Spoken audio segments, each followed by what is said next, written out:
మీరు చేస్తున్న ప్రచార సరళి ఎలా ఉందనేది ఇంకో క్లిప్ ఒకటి ఉంది. తీసరే నంబర్ పే హై కార్, మూడో నంబర్ మీద కార్ ఉన్నది, మిగతా అన్ని బేకారు. జూబ్లీ హిల్స్ లో మీరిచ్చే మెజారిటీతో కాంగ్రెస్ కు మైండ్ బ్లాంక్ అయి తిమ్మ తిరిగే విధంగా కుర్చీ మడత పెట్టి ఏం చేయాలో మీకు తెలుసు. చూసారా అంబియన్స్ అదంతా చూసారా? చుట్టూ వీడియో వాల్స్, అంటే టెలివిజన్ సెట్స్, పెద్ద పెద్ద వీడియో వాల్స్, పైన అంతా ఒక బ్రిడ్జ్ లాంటిది. అంటే మీరే పెట్టుకోవాలి, అవి మేము పెట్టుకోకూడదా? అంటే పోటీ వస్తున్నారనే కాదు. సో ఈ సెటప్ అంటే ఏంటి, ఇంత ప్లాన్ ఏంటి దీని వెనక? ఏం లేదు, అంటే కేవలం క్యాంపెయినా లేదంటే అట్రాక్ట్ చేయడం కోసం?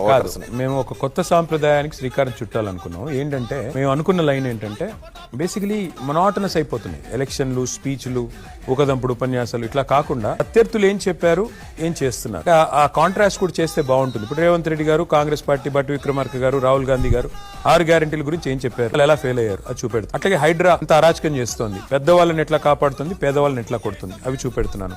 అట్లాగే ఎన్టీ రామారావు గారిని ఎన్ని బూతులు తిట్టాడు ఈయన గతంలో, అవి చూపెడుతున్నాను. ఎందుకు అంటే 2 కారణాలు. ఒకటి, అక్కడ వచ్చిన ఆడియన్స్ ని ఎంగేజ్ చేయడం, అట్లాగే కొత్త తరహా ప్రచారం. భారతదేశంలో ఎవరు చేయలేదు ఇది, మొట్టమొదటిసారి మేము స్టార్ట్ చేసాము. తర్వాత వీళ్ళిద్దరు కూడా కాపీ కొట్టి వాళ్ళు కూడా పెట్టుకుంటున్నారు. కానీ వాళ్ళకి మాకు తేడా ఏంటంటే మా దగ్గర కంటెంట్ ఉంది, వాళ్ళ దగ్గర కంటెంట్ లేదు, ఏమీ లేదు. కట్అవుట్ ఉంది, కంటెంట్ లేదు.